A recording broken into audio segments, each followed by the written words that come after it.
चलिए हम लोग आज देखेंगे क्लास 7 का मैथ चैप्टर नंबर 2 भिन्न का परिचय जो बच चुका था। उसमें हम लोग देखेंगे सामान्य भिन्न के बारे में, असामान्य भिन्न के बारे में, और फिर जो है सरलतम रूप में जो भिन्न होता है उसके बारे में, और एक उदाहरण है जो कि सरलतम रूप में जो भिन्न है उसी से रिलेटेड है, तो उसको भी ला चुके हैं और हम लोग देखेंगे इसको। चलिए बिना देर किए हुए इसका जो परिचय है उसको देते हैं, उसके बाद हम लोग कल से उदाहरण की तरफ चलेंगे। ठीक है, चलिए क्या कर रहा है जो कि सामान्य भिन्न है, वो कर रहा है वैसे दो भिन्न। क्या कर रहा है? वैसे दो या दो से अधिक भिन्न जिसमें हर जो है वो समान होना चाहिए। क्या कर रहा है? कम से कम दो होना चाहिए। क्या होना चाहिए? कम से कम दो होना चाहिए संख्या, और उसमें भी दो से अधिक भी हो सकता है, लेकिन कम से कम दो होना चाहिए, और दो से अधिक जिसमें समान हर होना चाहिए, उसी को हम लोग सामान्य भिन्न कहते हैं। कहने का मतलब है कि जो एक है और यह दो है, इसको हम लोग किससे तुलना करेंगे, मतलब इसको हम लोग किससे समान कहेंगे। अगर एक ये रहेगा तो इसको हम लोग किससे समान कहेंगे? कम से कम दो रहेगा तब ना कहेंगे। इसका और इसका समान करेंगे तो हाँ, दोनों का समान जो है वो भी अलग अलग नहीं है, बराबर है। इसी की वजह से ये सामान्य भिन्न है। हर का जो नीचे वाला जो हर का नंबर है वो दोनों का बराबर है, इसी की वजह से ये सामान्य भिन्न है। लेकिन यहाँ पे एक है तो इसी की वजह से ये कहा है कम से कम दो होना चाहिए। कितना होना चाहिए? दो। अब बताइए, यहाँ हो गया दो, होगा ना। अब बताइए कि हरों की संख्या समान है कि नहीं। हर की संख्या समान है कि नहीं। हम लोगों को अंश नहीं देखना है। हम लोग पिछले लेक्चर में पढ़े थे तो इसको हम लोग कहते हैं अंश, और नीचे वाला जो भाग रहता है कहते हैं उसको हर। तो हम यहाँ कहा है हर को समान, हर का जो कह रहा है समान होना चाहिए। क्या होना चाहिए? हर समान होना चाहिए, ना कि अंश। तो हम लोग अंश के क्यों देखें? हम लोगों को हर देखना है, इसलिए कि हर समान होने के लिए कह रहा ना। तो देखिए इसमें भी हर समान, इसमें भी हर समान, इसी की वजह से ये समान भिन्न में आता है। लेकिन ये कहा दो तो हम लोग दो ला दिए। एक क्यों नहीं होता है ये हम लोग भी अभी देखें कि एक क्यों नहीं होता है, लेकिन उसका हम लोग कंपेरिजन किससे करेंगे। और अधिक का है कि देखिए अधिक भी हो सकता है। किस तरीके से? देखिए हर कौन कौन हर है? ये हर है, ये हर है, ये हर, बाकी ऊपर वाला तो अंश है। हर क्या सभी में बराबर है जी, ये इसके बराबर है, ये इसके बराबर है, ये इसके बराबर है, यानी चार वो हर हैं और चारों हर आपस में बराबर हैं। इसी की वजह से ये सामान्य भिन्न होता है। और सामान्य भिन्न की परिभाषा यही है कि वैसे दो या दो से अधिक भिन्न जिसमें समान हर हो, समान भिन्न कहा जाता है। एक जैसे में यानी एग्जाम्पल 2/9, देखिए इसको कहते हैं अंश, इसको कहते हैं हर। यहाँ पहला का जो अंश है 2 है और हर 9 है। उसी तरीके से दूसरा में अंश 5 है, अंश यहाँ 2 है, यहाँ 5 है, ये मेल नहीं खाता है। लेकिन हर यहाँ पे 9 है, यहाँ भी 9, यानी कि हर बराबर हुए, इसमें भी हर बराबर हुए। ये सामान्य भिन्न हुआ। क्या हुआ? समान भिन्न। इसे हम लोग पहले देख लिए थे, विषम भिन्न, मिश्र भिन्न। पिछले लेक्चर में जो भी नए आए होंगे वो पिछले लेक्चर में जाकर के देख सकते हैं। अब चलिए आगे देखते हैं हम लोग। अब असमान भिन्न के बारे में पढ़ेंगे। किसके बारे में? असमान। अब असमान कहेगा वैसे भिन्न जो दो या दो से अधिक का, वैसे भिन्न जो दो या दो से अधिक भिन्न जिसमें असमान हो। का हो? दो हो या दो से अधिक हो, लेकिन आपस में समान नहीं हो, अलग अलग हो। क्या हो?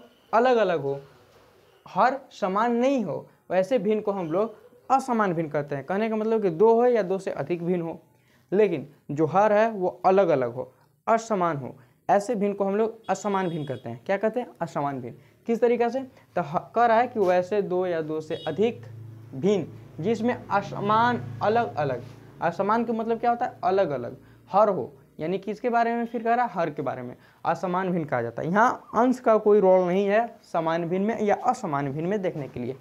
किसको देखना है हम लोगों को कि यह समान या समान है, उसमें हम लोगों को हर की जो है हर, उसको देख करके बताना है कि जो ये भिन्न दिया गया है वो सामान्य भिन्न है या असामान्य भिन्न है।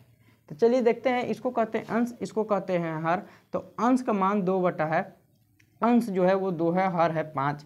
यहाँ अंश 3 है और यहाँ हर 7 है, यहाँ अंश 7 है और यहाँ हर 9 है, यहाँ 5, यहाँ 7, यहाँ 9, हर आपस में समान नहीं है।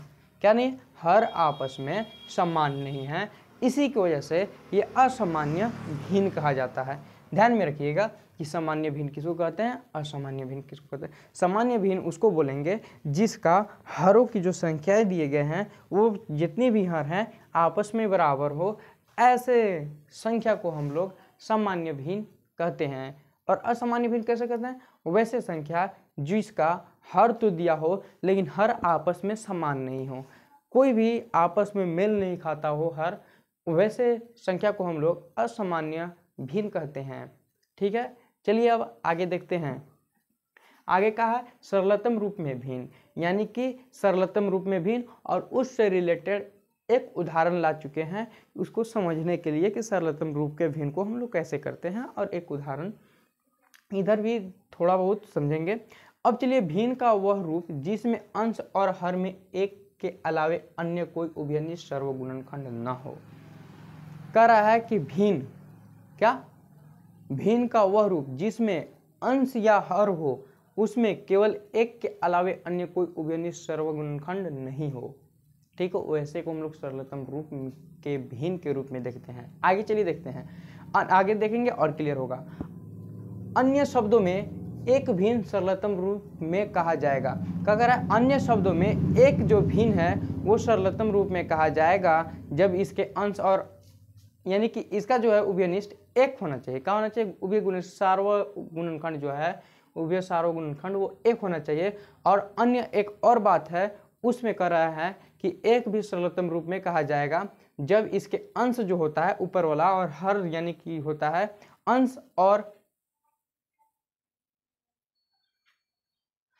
और हर, यहाँ छूट गया है, अंश और हर का मसा एक हो। कहा अंश और हर का मसा एक हो, अतः एक भिन्न को सरलतम रूप में करने के लिए इसके अंश और हर को उसके मसा से भाग दिया जाता है। पहले जो भी दिया गया होगा भिन्न, क्या किया? जो भी भिन्न दिया गया होगा उसको सबसे पहले हम लोग क्या करते हैं? मसा निकालते हैं। मसा का मतलब होता है HCF। दो तरीके से HCF हम लोग निकालने सीखे हैं या नहीं सीखेंगे, चाहे देखेंगे इसको, उसके बाद हम लोग नेक्स्ट लेक्चर में 2-3 जो भी होगा उसको निकालने सीखेंगे। ठीक है, लेकिन फिलहाल के लिए ये देखेंगे कि HCF किसका निकालना है। आप लोगों को HCF आता होगा, ठीक है, गुणनखंड विधि से, भाग्य विधि से HCF निकलता है, उसको हम लोग देखेंगे। चलिए, इसमें बात कर रहा है कि कोई भी संख्या हो, कोई भी भिन्न हो, उसका जो है पहले हम लोग मौसा निकालेंगे, यानी HCF निकालेंगे। तो देखिए यहाँ 16 है और 24 है। 16 और 24 का देखिए यहाँ 16 है, इसका अगर हम लोग मौसा निकालते हैं तो 2 से, पहला 1 से ये भागा जाएगा, मतलब कटेगा ही कितना से? 1 से कटेगा, तो इसका कितना हो गया? 1 हो गया, गुने इसका कितना हो गया? 1 हो गया। ठीक है, 1 मान लीजिए, 1 डायरेक्टली लिख देते हैं, 1 हो गया। अब 16 किससे जाएगा? देखिए 2 से भी जाएगा, तो इसका 2 हो गया। अब 16 किससे जाएगा? क्या 3 के पहाड़ा में 16 आता है, 3 से अगर हम लोग इसको काटते हैं तो कटेगा? नहीं कटेगा। अब किससे कटेगा? 4 से। अब आगे देखिए, अब 16 किससे कटेगा? 16 5 से भी नहीं कटेगा, इसलिए 15 आता है। 6 से भी नहीं कटेगा, इसलिए कि वो उसमें 12 फिर 18 आ जाता है। 7 से भी नहीं कटेगा, 8 से कटेगा। कितना से कटेगा? 8 से। 8 का 8, 8 दूनी 16, और एक खुद है जो कि 16 से कटेगा। ये 16 और किसी भी संख्या से अगर जाता है तो आप लोग बताएं।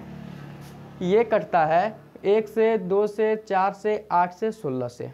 इसका निकालते हैं हम लोग कि सरलतम रूप इसमें कैसे हम लोग सरलतम रूप में लिखते हैं, उसको हम लोग दिखा रहे हैं आसान से आसान तरीके से। इसको मतलब काट करके हम लोग डायरेक्ट लिखना चाहें तो काट सकते हैं। देखिए यहाँ 4 का 4 4 8, यानी कि 2 का 2 4 2 3 6 2 4 2 5 2, यानी कई बार में ही कटेगा? ये 8 के पहाड़ा में और ये 3 के पहाड़ा में, मतलब ये 8 के पहाड़ा में और ये भी 8 के पहाड़ा में। यहाँ 2 आ गया, यहाँ 3 आ गया, इससे और कोई कटेगा नहीं। ये सरलतम रूप बन गया। ठीक है, इससे और ज़्यादा नहीं कटेगा, कटेगा तो पॉइंट में आ जाएगा। ये कटेगा 2 के पहाड़ा में, ये कटेगा 3 के पहाड़ा में, जा नहीं रहा है। इसी की वजह से ये क्या हो जाएगा? ये जो है सरलतम रूप में आ गया। इसी की वजह से इससे आगे काटना हम लोग चाहें तो नहीं कटेगा, इसी की वजह से सरलतम रूप में आ गया।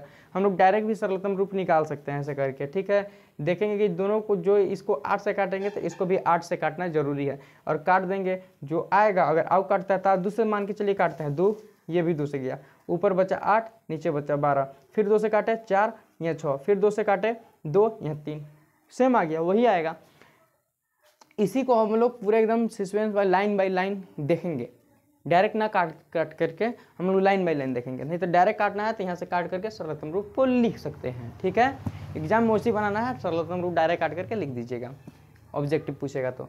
चलिए देखिए यहाँ समझिए, उसके बाद 24 का निकालेंगे। इसको 24 का कौन कौन से जाएगा, एक तो खुद 1 से जाएगा, अभी देखिए 2 से जाएगा, 3 से भी जाएगा, यानी कि 3 का 3 6 3 3 12 3 15 3 18 3 27 3 8 24 होता है।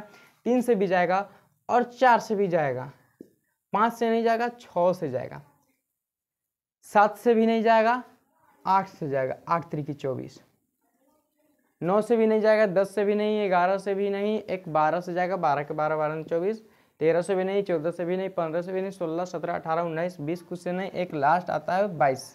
यानी कि 24 कौन कौन से जाएगा, 1 से जाएगा, 2 से जाएगा, 3 से जाएगा, 4 से जाएगा, 5 से मतलब सॉरी 5 से नहीं जाएगा, 6 से जाएगा, 8 से जाएगा, 12 से जाएगा और 24 से जाएगा। इसको निकाल चुके हैं हम लोग यहाँ तक। देखिए यहाँ 16 का गुणनखंड 1 2 4 8 16, 24 का गुणनखंड 1 2 3 4 6 8 12 24। अब 24 और 16 और 24 का सार्वगुणनखंड, सर्व जो जो उसमें आता है, देखिए यहाँ कैसे सार्वगुणनखंड निकालेंगे। यहाँ देखिए ये दोनों को ले लिए, एक बना दिए, एक हो गया सर्वगुणनखंड। यहाँ देखिए इसको बना लिए पेयर, 2 सर्वगुणनखंड। अब ये 3 का पेयर नहीं मिल रहा है, इसी की वजह से इस सर्वगुणनखंड में नहीं आएगा। 4 का पेयर मिला, इसी की वजह से 4 आ गया गुणनखंड में। 6 का पेयर नहीं मिला, इसी की वजह से 6 भी गुणनखंड में नहीं आएगा। 8 का पेयर मिल रहा है तो 8 गुणनखंड में आ गया। अब देखिए 16 का पेयर नहीं मिल रहा तो 16 भी गुणनखंड में नहीं, 12 का नहीं मिल रहा तो 12 भी गुणनखंड में नहीं, 24 के नहीं तो 24 भी सार्वगुणनखंड में नहीं लिखेंगे, ठीक है। तो कितना 16 और 24 का सार्वगुणनखंड कितना लिखेंगे, जिसका पेयर मिलता हो, जिसका जोड़ा मिलता हो। इसका मिला, यानी कि 1 का मिला, 2 का मिला और 4 का मिला, 8 का मिला। इसी की वजह से यहाँ लिखे हैं 1 2 4 और 8। ये समझ में आया होगा।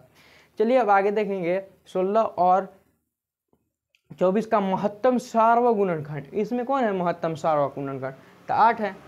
महत्तम सार्वगुणनखंड 8 है, बाकी नहीं है। तो ये सबसे ऊंचा कौन है, 8 है। महत्तम सार्वगुणनखंड 8 हो गया। कितना हो गया, 8, ठीक है। अगर हम लोग डायरेक्टली इसको करते हैं तो 8, और 8 से ही हम लोग काट के देखे थे तो ये आया था। तो ये महत्तम सार्वगुणनखंड है। अतः 16 और 24 का मौसा निकालेंगे, यानी कि SCF कितना मान लेंगे 16 और 24 का, तो SCF निकल जाएगा 8 निकल करके आ जाएगा। कितना आ जाएगा, 8 निकल करके। चलिए इस तरीके से देखें, एक तरीके से और देख लेते हैं SCF का जो फंडामेंटल देख लेते हैं एक तरीका से, और ज़्यादा तरीका से यहाँ पे नहीं देखेंगे। एक ये देखें, एक तरीका और देख लेते हैं, एकदम एक ही देखेंगे और, ठीक है। इसलिए कि हम लोगों को सवाल को हल करना है, ठीक। इसी की वजह से एक और देखते हैं, बस उसको निकाल के देखते हैं कि क्या ये नहीं आता होगा तो आप लोग उस तरीका से भी निकाल के देख सकते हैं क्या ये सही है या फिर वो सही है। दोनों अगर मेल खाता है तो हाँ सही है। चलिए देखते हैं हम लोग। 16 और 24 का निकालना था तो इसको LCM लेंगे, तो ये जाएगा कितना से, ये जाएगा 8 आएगा, 2 से मारेंगे तो ये 12 आएगा, फिर 2 से करेंगे तो यहाँ पे 4 आ जाएगा और यहाँ पे 6 आ जाएगा, फिर 2 से मारेंगे यहाँ पे 2 आ जाएगा और यहाँ पे 3 आ जाएगा। अब देखिए संख्या से अगर हम लोग मारते हैं तो 2 केवल जाएगा और 3 जाएगा। हम लोग सीखे थे LCM में कि कम से कम 2 संख्या जाना चाहिए, okay?